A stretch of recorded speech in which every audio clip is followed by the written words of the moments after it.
My name is Avadhuta Chandra. I'm part of the Krishna Life Yatra. I'm the gardener. We just purchased a new farm, 600 acres. So I'll be living there with my wife.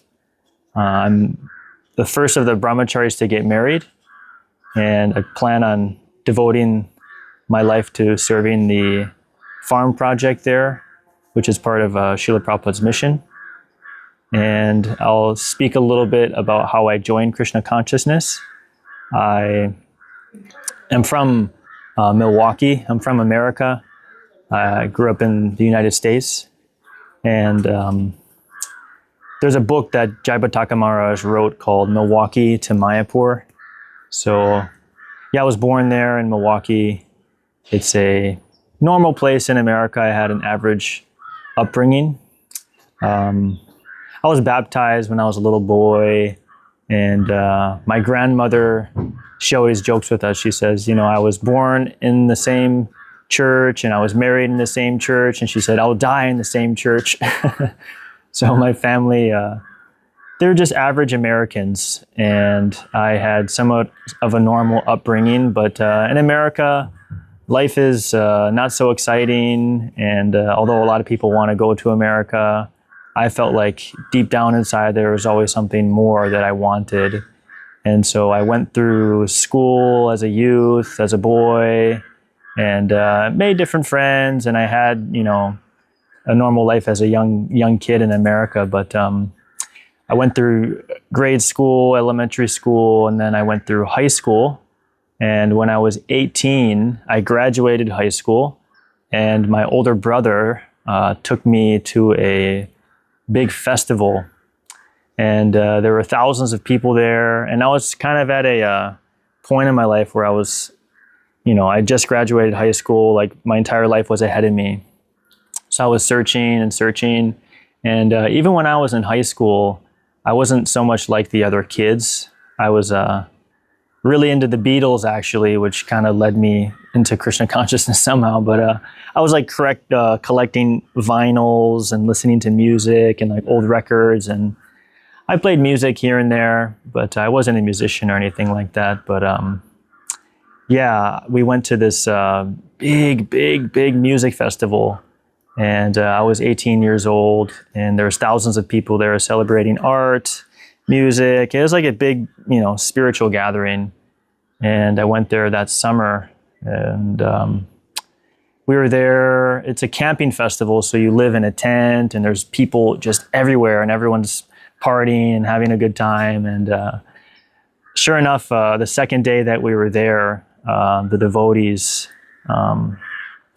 there was a book distributor there, and he came up to our campsite, and he gave my brother a book, and then he handed me a book.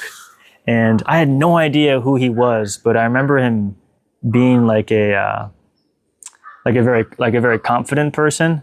But my brother was very, very friendly, my older brother, and I was kind of shy because you know, it was such a big place, and it was kind of like everything was a little bit new to me. But all the people there were extremely happy, and like everyone was just there to have a good time. And this book distributor came, and he gave my brother a book. He gave my brother a Bhagavad Gita, and then he gave me a copy of The Journey of Self-Discovery as a hardbound book. And I remember just holding it and just looking at the book saying like, wow, this is like really cool. And I reached into my pocket, and I had some like wrinkled, like, you know, dollars in my hand, and I just grabbed like a bunch of coins and dollars, and I just like slapped it in the book distributor's hand. And I was like, oh, okay, thanks, you know.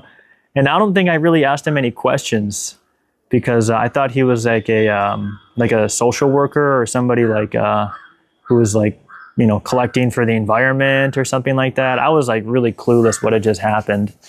But I strongly believe that as soon as Srila Prabhupada's books entered into my life, things just like rapidly, like, you know, drastically started to change. And so we were there the rest of that weekend. You know, we attended the whole festival and had fun with my brother and his friends. And then we came back home, and I remember sitting down in my room, like coming back home and like reading this book. And I couldn't believe what was inside of it. I was like, oh my God, this book is like totally magical, you know?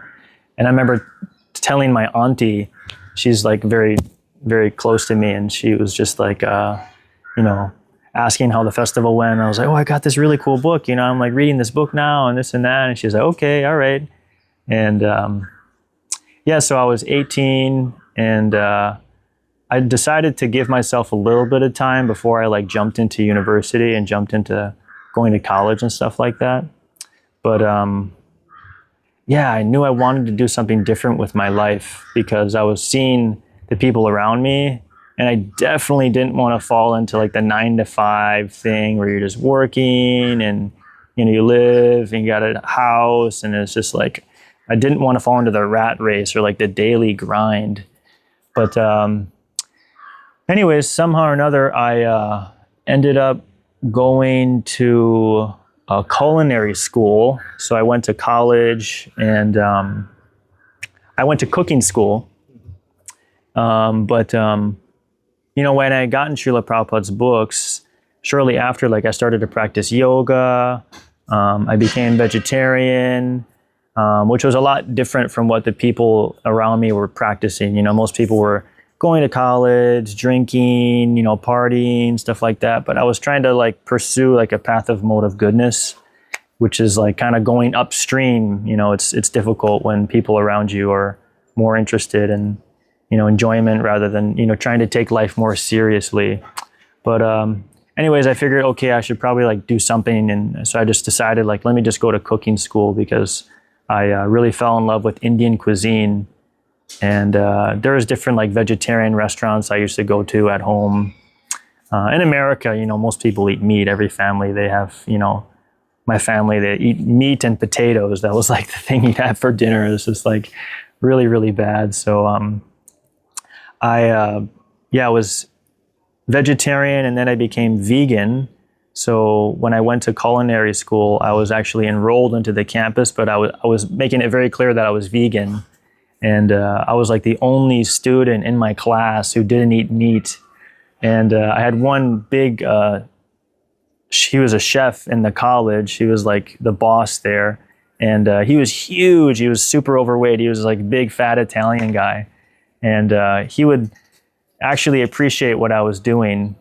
All the other students, were cooking meat, and we'd have to cook something and then bring it to the teacher, and he would test it out. But he knew that I was vegan, and he was smart, and he kind of saw that there's like a new up and coming thing. People don't want to eat meat and stuff like that. So he was supportive. He was like, oh, here's this poor vegan guy, and I went through about a year and a half of that program at that university. And the whole time I was vegan, I wasn't eating meat. And I remember one day I was there at campus, and they brought in a big dead pig. And I became so lightheaded, I started to faint. I was like looking in the classroom. I was like, what is going on? Like, this is not cool, And I was like, I had my head down on the table. I was like, I cannot take this, And I don't know if it was that same day. I can't exactly remember the time frame, but I had a meeting with my guidance counselor, and she was also a nice lady. She had been in that university for years and years. And she said, we just met to talk about my classes. And she's like, okay, we want to see you like get further into the program, but you're going to have to take, a course X, Y, Z. And, it was like shellfish, butchery, and it was all these courses that had to deal with handling meat, because in the food industry, people cook with meat. And I was asking her, I said, can I do like an alternative? Like, can I take a bread class? Can I take I was taking a Spanish class. I was learning a little bit of Spanish. But she wouldn't budge. She was like, no, you can't. You have to take this to get the degree. And she said, no, don't worry. She said, there's people in the university who are vegan. They'll cook the meat. They'll put it in their mouth and they taste it, but they just don't eat it. I said, lady, are you crazy? Are you crazy? So I basically was like, during that meeting, I basically told her, I was like, I have certain beliefs and I'm not going to let go of my faith, And I basically just kind of walked out of the office because I was like, I'm not going to listen to these people, like I have my beliefs and I'm not going to I don't want to live in such a way where I become unhappy and I swallow my values, I was like, I don't really want to do that. So, anyways, I basically left that university, and in Milwaukee, in Wisconsin, where I'm from, there's a lot of farms. My grandfather grew up on a farm, and my mother grows tomatoes at home, and my auntie, she always kept a small garden. And when we were kids, we'd go up north in the woods to be with my family, and we'd go and pick raspberries in the forest. And my grandpa always kept a garden. He grew up on a farm, and he'd always tell us about, he'd go and collect the cream from the top of the milk and everything like that. So it's somewhat in my tradition. It's kind of in my family tradition, in my blood. And so I left the university, and I said, let me just go visit some farms, because actually when I was in the college, it was so disgusting because all the food that we were cooking, it was the food was really chemically processed. And you can be a good cook, but if you don't have good ingredients, it's not going to come out good. So that's when my journey of farming and agriculture really began, because I was seeing that when you go to these places and they grow the food organically and it's grown with love and there's not all these chemicals and pesticides, then the food will actually taste good.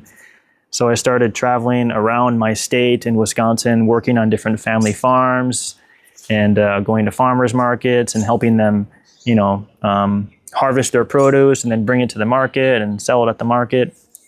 And that was just so much fun. And I was in my early 20s then. So, you meet different people, and you start to just get involved with people who are, who like the planet and are, inhabitants of Mother Earth and whatnot. And there was this program that one of my friends told me about called WWOOF. It's an acronym. It's WWOOF, and it means Worldwide Opportunities on Organic Farms. So I enrolled in that, and basically it's a website, and there's all these different countries, and you can unlock a country or a continent, and you can go and visit and just do volunteer work in that country. So, I'd already been vegetarian for a couple years, and my aunt was into yoga and dancing, and she taught languages in different countries and stuff like that. And I had this fascination. I was like, you know what? I don't really want to be in America anymore. I was like, I think I want to travel. So there was this elephant sanctuary in Thailand, and I was kind of joking with my family. I was like, I think I'm going to go to Thailand and hang out with elephants. And they're like, yeah, it sounds like something you would do. And anyways, I ended up not doing that. But there was a farm way out in California, which I'd always dreamed about going to California. I was like, it'd be really cool. And so I basically left home, and there was a coffee shop down the road from where I was living. And they had these big burlap bags where the coffee beans come in these big bags. So I basically, I stitched up a backpack out of that, and I threw all my belongings in there. And then my grandmother bought me a ticket, a bus ticket. And I took a bus all the way out there to California. It was cross country. And I didn't really bring much with me, some sweaters and clothes and stuff, but I brought that book that I got at that music festival. And it was Prabhupada's book, Journey of Self-Discovery. And I got to this farm, and it was a family farm, a homestead. And it was this old mother and father, and they had lived on the land for 40 years. And they had olive trees and fig trees and apples and strawberries. And they had so many different things they were growing. And they had, wood stoves in their house. And if you wanted to have hot water, you had to heat up, make a fire, and the wood would heat up the water. And they had been hosting people there for, decades. And I was actually one of the last people of the bunch to go and volunteer on their farm. And I was just out there living really simply. I was living in the top of the barn, and in my room there was this one little light bulb, and I had a potbelly stove. So it'd be cold in the night. I'd wake up, I'd start a fire.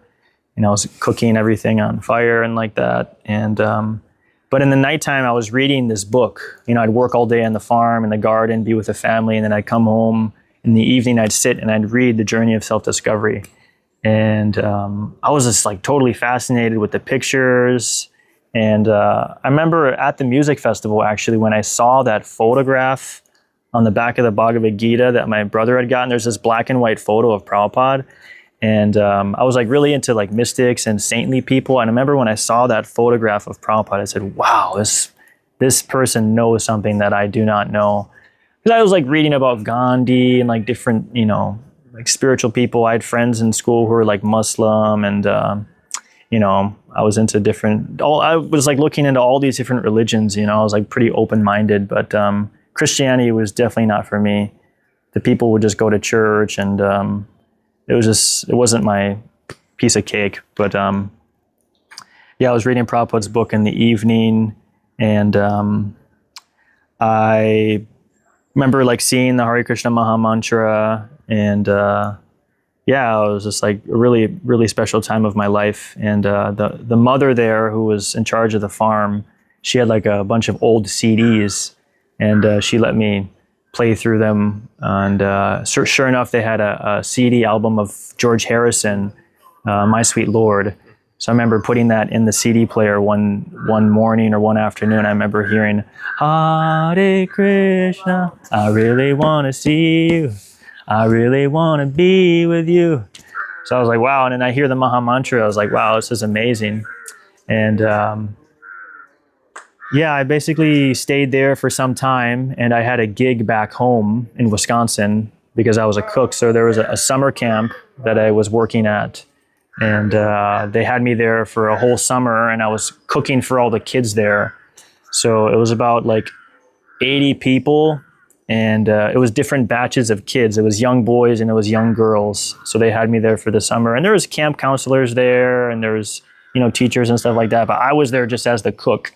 And the leaders of the camp were actually vegan. So they're like, Alex, they're like, you can just make whatever you want, but just make it tasty. So I was making breakfast, lunch, dinner. No, it was breakfast, lunch, snack, and dinner for like 80 people every day throughout the whole summer. And it was like really, really intense. But the kids would come in from the garden, and they'd be bringing these big baskets full of like the produce. And they're like, you can use this today. And that was like a really special summer for me. And, as your years go by, Krishna puts you in certain experiences to get you closer to him. And when I was at that summer camp, there was people that I was meeting who were really, really into bicycling. And I grew up riding bicycles as a kid in my neighborhood. I'd always be riding a bike. And I don't know, I just have a very adventurous spirit. And sorry, just to backtrack a little bit, when I left California to come work at this summer camp in Wisconsin, I met this very, very mystical man because I took a train back home. And it was the first person I met when I got on this train. And he was this old, like, mystical man named Marcelo, and he had a hat on, and he had his earrings pierced. He was like in his 70s, and he said that he spent a lot of time like in Asia, like learning about sculpting. And he was the first person I met when I got on that train, because I was just living at that farm for months and months, and it was very remote. I didn't really meet so many people when I was there. And somehow or other, Krishna put me on the path with this person, and I sat down with him and we shook hands. And then he handed me one of his business cards. And on the business card, it said, the clock is ticking. How do you want to live your life? And I was like, wow, like this person is like really cool, And he's like, why don't you come out and work for me? I have an eco village in Mexico. I said, you know what? I'm going back home. I got a gig lined up. But after the summer camp, I'll come out and visit you. It seems like you got like some cool things going on. And, I was in my 20s. I didn't really have anything planned. I was just sort of, living life. And, I was like practicing yoga at that time. I was like doing some mantra meditation and stuff like that. So yeah, I go home, I work at this summer camp, and I somehow come up with this great idea that I'm gonna ride a bicycle from Wisconsin all the way down to Mexico. because I was meeting people who, like to travel that way.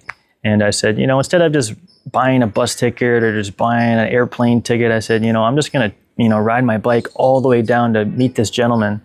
And somehow or other that, manifested. And I remember just like my family, like helping me and like helping me get stuff together. And like, they were a little like afraid that I wasn't going to come home because Wisconsin is like way up here in America. And I rode all the way down to Baja, California, which is like a little peninsula off of California. It was like thousands and thousands and thousands of miles. And I left home with just like a blanket, some bags. I ended up meeting my auntie on the road. She had to buy me like a waterproof jacket and waterproof pants because I left home with basically just like very little, I didn't even have a phone. I written down all these directions in my notebook. And, but I had a little pot and I had like some food that I was eating. I was still vegan at the time. And I was cooking all my food. So I'd just ride my bike all day. I'd find a place to camp and then I'd set up my camp and I'd sleep there and, take rest. I had a one-person tent and I'd wake up in the morning, start another fire, cook something, and then I'd ride. I'd ride like 60, 70 miles each day. And it took me like months, but I was starting in Wisconsin. I went south and I said, I'll go south. But it was like I left in the autumn, like in the fall time. And each day it was progressively getting colder and colder. But I was going south trying to chase the warm weather. But I remember being down in Texas. I finally reached down in Texas and it was like snowing. It was so cold. And one of my relatives got me a hotel that night because it was just freezing. But every other night I was just out in the open and in the wilderness, sleeping underneath the stars and, bathing in rivers and just camping. I grew up camping. So I just love being out in nature. And I kept riding west all the way to the Pacific Ocean, basically. And there's a lot of different things that happened on that journey.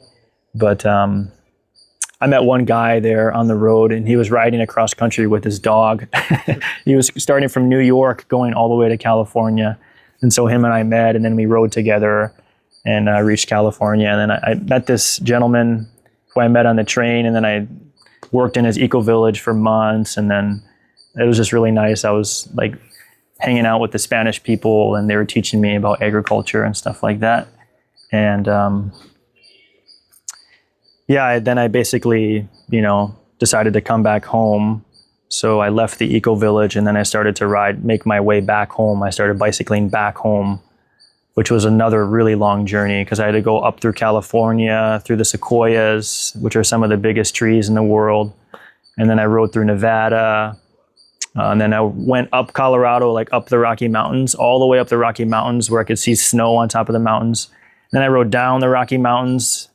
And altogether, the trip was about like 6,000 miles. It was like a long, long journey. And I was trying to reach one festival. I was volunteering at a music festival. And my grandpa had to come and pick me up because I couldn't make it in time. So, my grandfather picked me up. And then when I volunteered at this festival, and then my grandfather came to pick me up because I was supposed to be at a family reunion.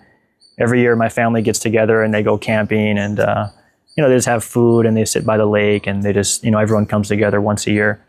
So I made it to my family reunion and my whole family was there like, oh my God, because I was taking pictures. I actually got a phone when I was on the road. My father got me a phone because a lot of my family, they're like, where are you at? Are you okay? Did you get hit by a truck or anything like that? So I was just like living on the road for, it was like almost a year. And I met so many people actually, but the whole time I felt like, Krishna was protecting me. I felt like I was meeting like people who were inclined to understand God. And I don't know, I just felt protected like the whole way. And, I had some run-ins with like animals and stuff like that. But somewhere or other, it was like, I was searching for God, and I knew something higher was out there, but I didn't know about Krishna yet. Although, when I was working on that farm in California, and when I came back home, I had the journey of self-discovery, and I was on the last page of that book, but I ended up leaving it on the bus that I was taking. So I read through that whole book except the last page, and I left it on a bus by accident. But then I said, oh, somebody else is going to get that book and they're going to benefit, And so yeah, I finished my bicycle trip and then I'm back home with my family. And, I was traveling so much, and then being home for a while, I was starting to get into the norm of things, and I just started itching. I was like, I don't want to do this. I do not want to live a normal life. And, it was starting to get winter time back home, and snow was falling. Back where I'm from, there's a lot of snow. And I got winter tires on my bicycle so I could ride back and forth to work. I was working at a spice house, which is a place that sells like high quality spices. Like they get, bags of nutmeg, they get like huge bags of cinnamon, they get, vanilla from Africa and Madagascar, like really high quality, jeera seeds, fennel, like all these really high quality spices, and they sell it to rich people in the city. So I was working there, and it was like a decent job, but I was just there a few months because, I was just coming back from my bicycle trip, and I was like, I needed something to do, and, but it was winter time and I do not like the cold. So I said, I'm working at this job, but I don't really want to fall into that trap. So I was like, let me go back on the WOOF program, let me see what's available on the woofing. And there was a farm down in Mississippi. And I said, well, some of my friends used to travel in New Orleans. So like, let me go down there and see what that's like. But it was a Hare Krishna farm. It was a Hare Krishna community. And I was like, I think I've like heard about these people or something like that. I was like, Hare Krishna sounds kind of familiar, but I'd gone to a lot of like yoga classes and met people, but I was never really impressed with that whole like crowd because none of them were too serious. And some or other, my aunt was just like, just like take a leap of faith. She was like, I know the Hare Krishnas, I got some incense from them, when I was younger. And I ended up calling my brother who brought me to that music festival, and I was like, hey bro, do you still have that Bhagavad Gita that you got? He was like, yeah, it's been on my shelf. Like, I haven't read it. Like, do you want it? I was like, yeah, I think I should read that book. And so I had the Bhagavad Gita, and I was calling the devotees at the temple because my family was like, you should like contact them and see what it's all about. So I called them and I spoke. The first devotee I spoke with was Yogendra Vandana Prabhu, who's a Prabhupada disciple. And he has this thick, like, southern accent. And I just talked to him, for like 10, 15 minutes on the phone. He's like, yeah, you can come down here. We got a place for you. You can come stay and, do volunteer work, do service. I was like, all right. And I'd been many places and I'd done a lot of like volunteer work and stuff like that. So I was like, it's just another opportunity for me to meet people. And then there was another devotee that I spoke to, another Prabhupada disciple on the phone named Tapapunja Prabhu, who ended up being very instrumental in my spiritual life. And he said, do you have Bhagavad Gita? I said, yeah, my brother gave me a copy. And he says, okay, read it very carefully. He says, read it when you're on the bus. He says, when you get down here, we have a lot to talk about. I said, all right. So I packed my stuff up, and I think my grandma bought me another bus ticket, I think, and I got all the way down there to New Talavan, which is one of the farms that Prabhupada started. In 1975, Prabhupada visited there, and Prabhupada gave different instructions there at that place. It's a pretty historical temple, actually. And so, yeah, I got one of Prabhupada's books when I was 18. And then I moved to the temple, I think when I was 20 or 21. And so I came there, and I was really into the gardening. I saw the farm there, and I saw like the devotees growing their food. And when I found out that they like woke up at 4 a.m. and like went to the temple, I was like, wow, this is like so cool. I was like, this is exactly like the environment I wanted to be in. And they put me up in the barn. I was like living in another simple room. And I started reading like Chant and Be Happy and Bhagavad Gita and a couple other there's so many books at the temple. So I was just reading different things. And I just gradually started associating with the devotees. I was living there. And it was nice because I didn't just visit the temple. I was like, I'm going to live, I just went to live there. And the devotees just started preaching to me. And Tapapunja Prabhu specifically, he was in charge of the gardens there.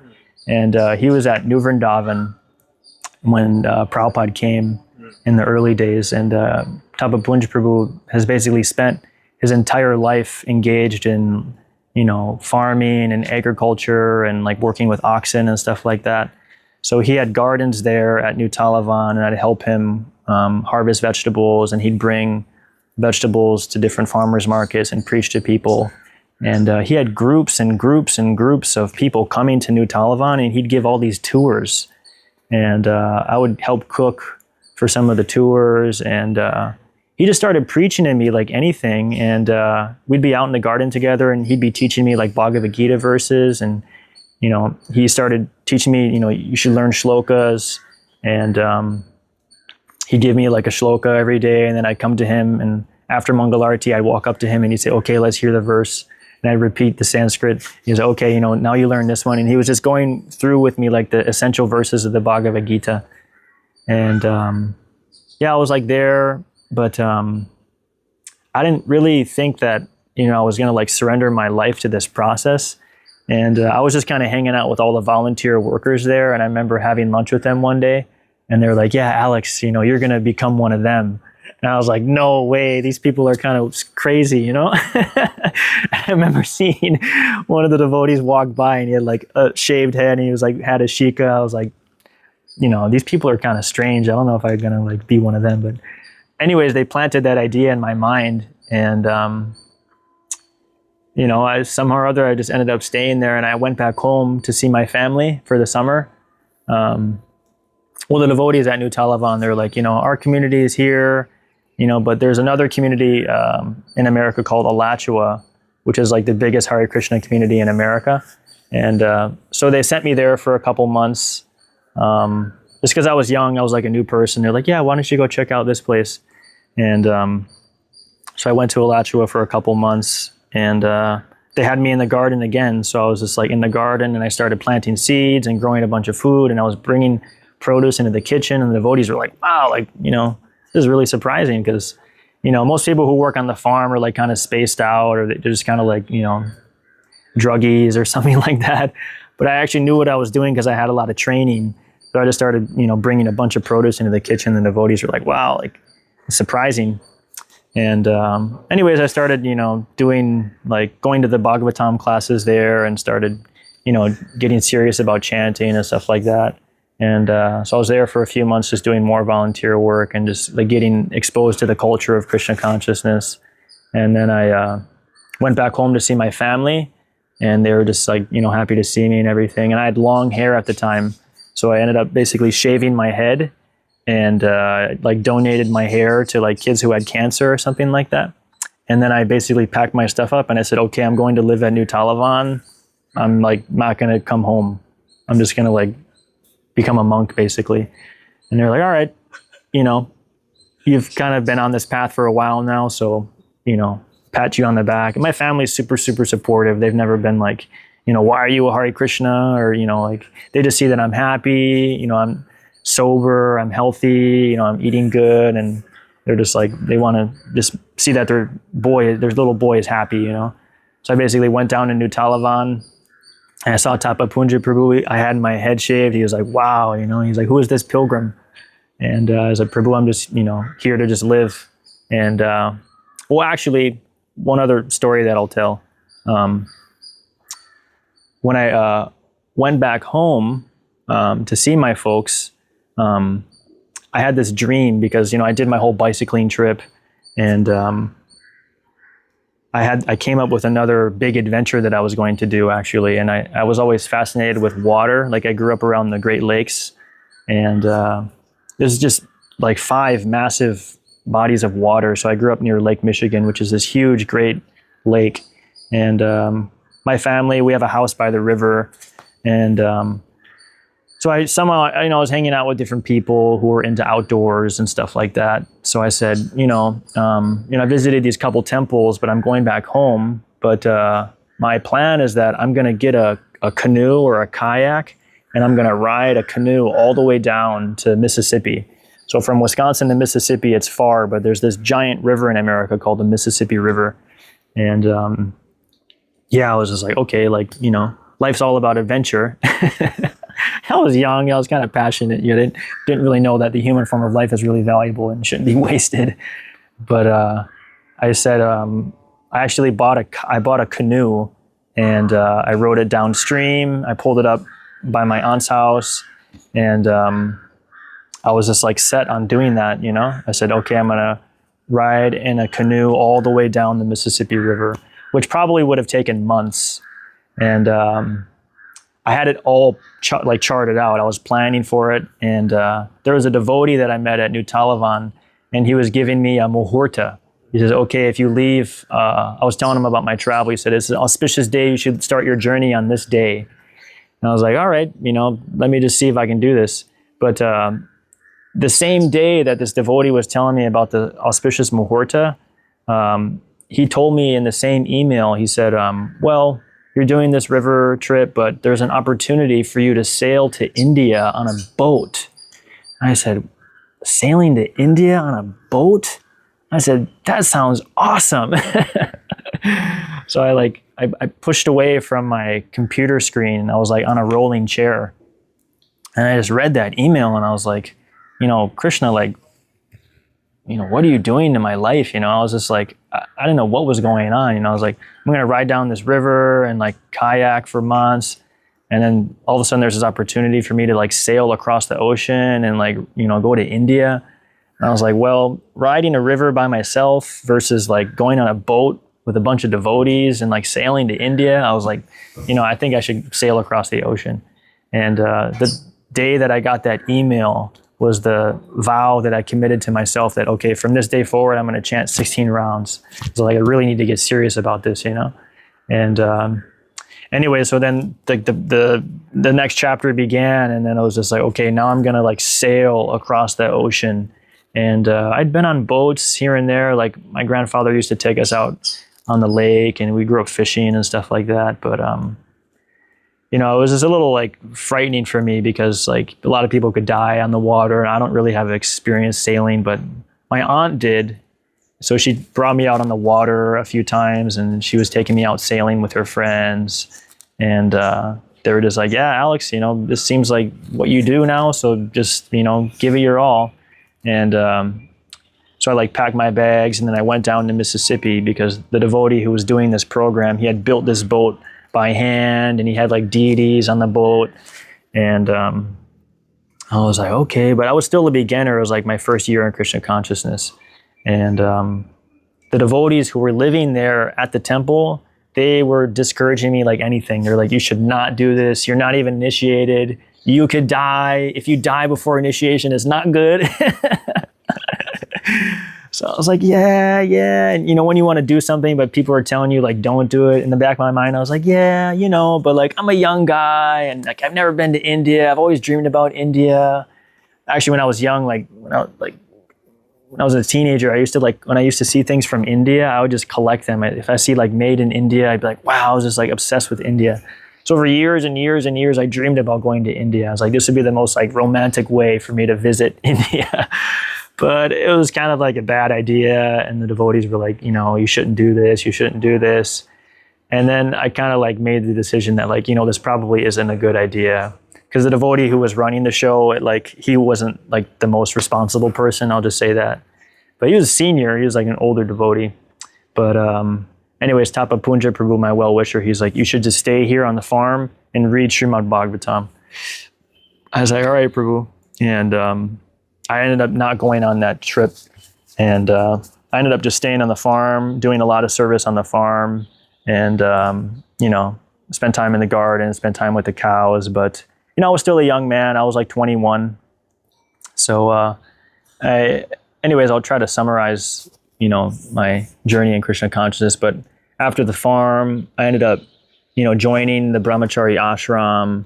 So I was a brahmachari for like 8 years. I served in different temples in Chicago, in Denver, and I just got like thrown into the missionary activities of Sankirtan and book distribution and Harinam and college programs and Prashadam and all that. So yeah, I just like traveled around America doing a ton of book distribution. And I was traveling with a legend in America named Parameshwar Prabhu. And I was living in his van with him, and I was cooking for him because Prabhu is so austere. He doesn't eat anything. He drinks orange juice, he eats spinach, and he just has like some granola here and there. He doesn't cook anything. He's out on Sankirtan all day. He's been doing it for 30, 40 years. But I personally like to cook. So I was like, okay, Prabhu, just let me cook for you. I'll make you like hot prasadam. You can like take care of your body. And him and I were just, I was just living in the van with Prabhu. It was during COVID, so, things were a little slow. But every time that him and I would sit down and talk, he would just like start crying and talking about, Prabhupada and the mission and how important book distribution is and how no one in America is distributing books. And anyways, I was with Prabhu for some time, and then he said, we're going to go visit the brahmacharis in Atlanta for Thanksgiving. And so we came there. I was with Prabhu, and I saw all the devotees there in Atlanta, and I was just like, really blown away by the association there. I remember seeing Kalki Prabhu and Mahotsaha Prabhu, and I remember seeing Vishnu Chitta Prabhu give like a Sunday feast talk. And I was like, wow, like this devotee is like, really, really special. He had this like special look in his eye. I never forget seeing him for the first time. But yeah, and basically since then I was like, let me just join these devotees. And because I couldn't leave the association, I was brahmachari, and all the other brahmacharis were so serious. I was like, okay, let me just serve here. And so I was in Atlanta serving, doing service for years. And then we bought a new temple, and then the temple was going on for years and years. And then, Bhakti Vikash Maharaj was like, you guys should sell the temple and buy a farm. So, yeah, my wife and I got married at that temple last summer. And now the temple is on its way to being sold. And the whole temple, the whole project is shifting out to Tennessee, where we're going to live there and, live simply, live on the farm, dedicate our life to Prabhupada's mission. So that's where I'm at now, and I'm just grateful to be able to live underneath, Prabhupada's shelter, and I feel very blessed to have the opportunity to dedicate my whole life to the mission, and every day I feel grateful to have such strong association, because we all have our, problems in spiritual life, but if you can have, devotees that actually care about one another and help each other along the way, it really makes such a big difference. So yeah, I'm not so adventurous anymore. I'm trying to gamble my life to Krishna, but yeah, I try to be a little bit more sober in my devotional service now. But yeah, I'm grateful for all the devotees that I've met that have brought me to where I am now. So that's just a little, story about who I am. So thank you for listening. Hare Krishna.